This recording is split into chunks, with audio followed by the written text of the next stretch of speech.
Hey guys, David the Fishing Pastor here for Cast King, and I've been asked many times, what is the difference between all the different kinds of fishing lines and which one should I choose? So today, I'm answering those questions.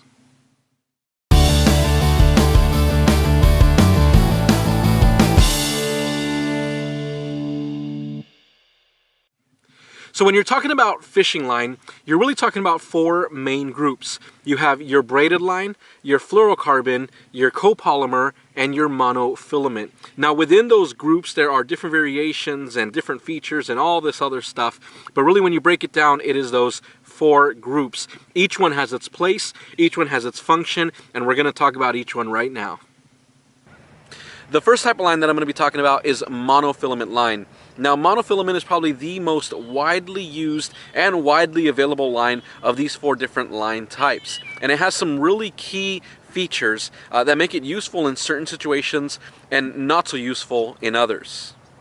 One of the key features to monofilament line is that it is a floating line. Now this is incredibly useful and important when you're throwing things like topwater lures. You're throwing topwater walking baits, topwater poppers, lines like that. A floating line is going to complement that lure as opposed to something like a sinking line, which actually may inhibit the action of that lure.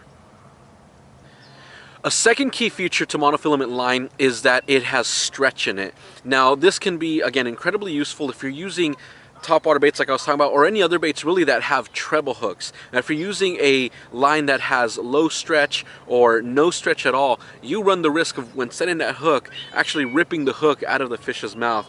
But if you have a line that stretches, it gives it a little bit more time, and you're able to set that hook just a little bit softer and not have to worry about, like I said, ripping the hooks out of that fish's mouth. Now this can be incredibly useful for those baits, but not so useful if you're fishing something like a jig or a Texas rig or something like that where you really do need to set that hook. Having a high stretch line like monofilament may not be the best line for you. The next line I'm going to talk about is by far one of my favorite lines. In fact, I did an entire video on this line, and that's braided line. I really love using braided line. In fact, most of my reels are spooled up with braided line. I love the versatility of braided line and the fact that it can work in so many different situations. Now, some key features to braided line, like monofilament, it's a floating line.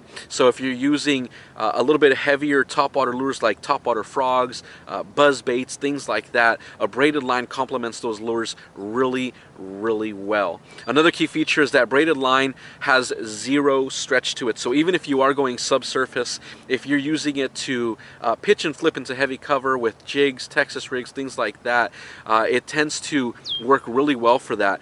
When you're trying to set that hook, like I said, opposed to monofilament line that has stretch, when you set that hook, it's going to set that hook really hard because it's a zero stretch line. Another thing is that it is incredibly strong, and really that's just because it is multiple strands of line that have literally been braided together.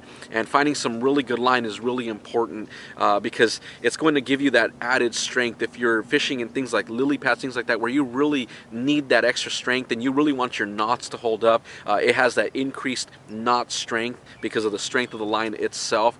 It's a really great thing to use for those applications. On top of that, it actually cuts through the vegetation a whole lot better than some of the other lines that I'm going to be talking about today. So braided line has some really unique and key features to them. A great example of some fantastic braided line that's not going to break the bank for you is this brand new Cast King Cast Pro braided line. This just came out, and it is some really great line. It's made right here in the United States, and it has some really innovative technology. Honestly, it has some premium Spectra fibers on it, and it's really strong, and again, it's going to last you a long time. Now on top of that, braided line actually tends to be less abrasion resistant than a lot of the other lines. So if you're fishing around rocks, things like that, you can break off because the braided line, it'll rub against the rocks and then it'll snap. But if you get some really good braided line like this Cast Pro line that has a lot more abrasion resistance, then you don't have to worry about that as much as you would with some other braided lines that don't have that feature on them. The third line I'm going to talk about is fluorocarbon line. Now, fluorocarbon line is probably the newest of the 4 types of lines, but it has some really key, unique features that make it useful in many, many situations. So unlike mono or braided line, fluorocarbon is a sinking line. So you want to use it with subsurface baits in order to, again, complement those baits rather than inhibit their action.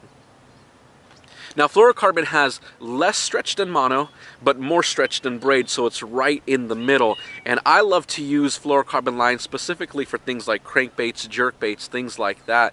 It's more sensitive than monofilament line, and so you can feel that bite better, but again, you don't have to worry about ripping those hooks out of that fish's mouth because it has some stretch to it. A great key feature to fluorocarbon line is that it is virtually invisible underwater. Now, whether you believe that fish see line or care about seeing the line in the water or not, I don't know. But if I can do something to help my chances in catching fish, I'm definitely going to do that.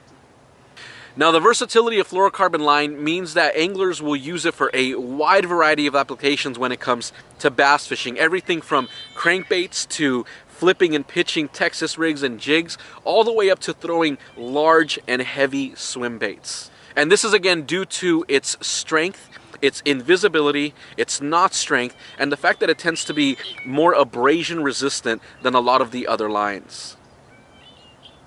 Now, last but not least, I want to talk about copolymer line. Now, this is a line that I actually more recently picked up and started using, and it definitely has some benefits to it. I kind of figured it's like this mix between monofilament and fluorocarbon. I have mono, I have fluoro. Why do I need a copolymer line? But it has its added benefits for sure.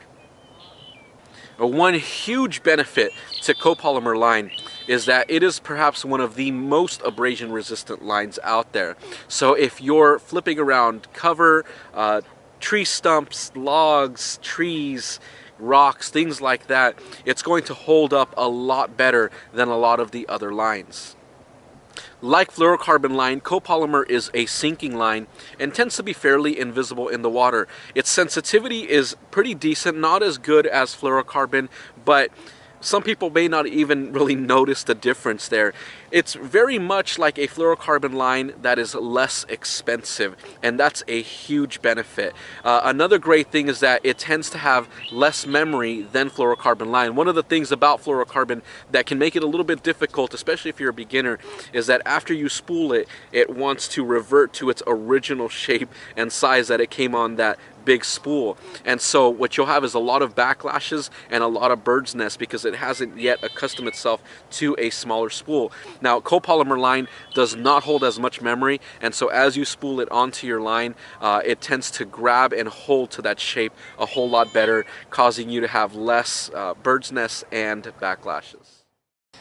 Hopefully this information helps you make a more informed decision on choosing the right line when you're getting ready to go fishing. If you enjoyed this video, remember to hit that like button. Remember to hit that subscribe button. I'd really appreciate it. And as always, remember to pray, fish, repeat. God bless. I'll see you in my next video.